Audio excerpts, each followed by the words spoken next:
Ang daang kasabutan, Genesis 2.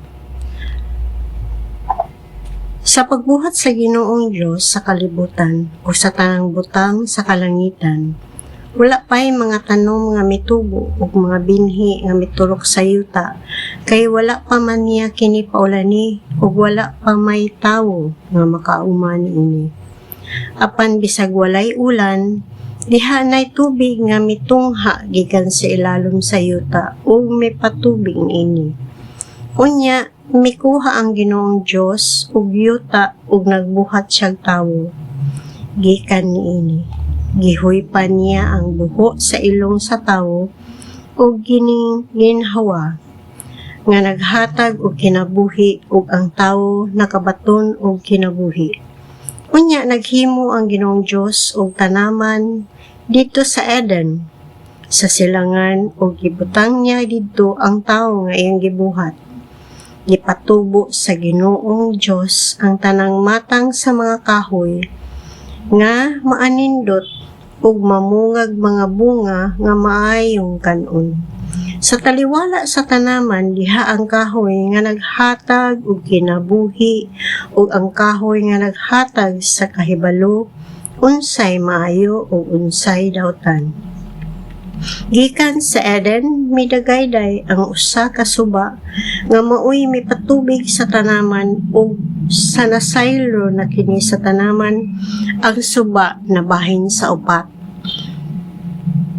Ang unang suba ginganlag Pison ug midagayday kini libot sa kayutaan sa Habila. Makaplagan ni ining dapita ang lunsay bulawan ingon man ang mga bato nga bedelyo ug sardonika nga pula. Ang ngalan sa ikaduhang suba Gihon ug midagayday kini libot sa kayutaan sa Kus. Ang ikatulong suba mao ang Tigris nga nagpadagayday sa silangan sa Assyria. Ang ikaapat nga suba mao ang Euphrates. Unya, gibutang sa Ginoong Diyos ang tawo sa tanaman sa Eden, aron maoy mag-atiman o magbantay niini. Giingnan niya ang tawo, makahimo ka pagkaon sa mga bunga sa tanang kahoy sa tanaman, gawas sa kahoy nga naghatag sa kahibalo, unsay maayo o unsay daotan. Kung mukaon kanini, ni anang adlaw mamatay ka gayud. Unya mingon ang Dios, dili maayo nga mag-inusara ang tawo. Himuan ko siyag kauban ug katabang nga angay kaniya. Busa giumol niya gikan sa yuta ang tanang mananap ug langgam ug gidala niya sila ngadto sa tawo aron iya nganlan. Bisan unsa ang ingalan sa tawo sa matag usa kanila mauna ang ngalan niini.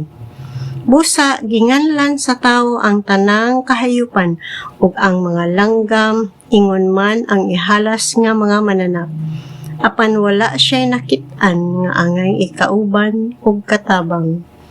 Unya gipakatulog sa Ginoong Diyos ang tawo ug samtang nahinanok siya, gikuhaan siya sa Ginoong Diyos o gusok o gihulipan niya kinig unod. Ang maong gusok gihimo niya nga usa ka babayi o gidala niya ang babayi ngadto sa lalaki o miingon ang lalaki, ani ara gayud ang sama kanako, bukog gikan sa akong bukog ug unod gikan sa akong unod. Babayi ang ngalan niya kay gikuha man siya gikan sa lalaki. Tungod niini, ang lalaki mobiya sa iyang amahan ug inahan ug motipon sa iyang asawa ug mausa sila. Silang duha pulos hubo apan wala sila mahulaw.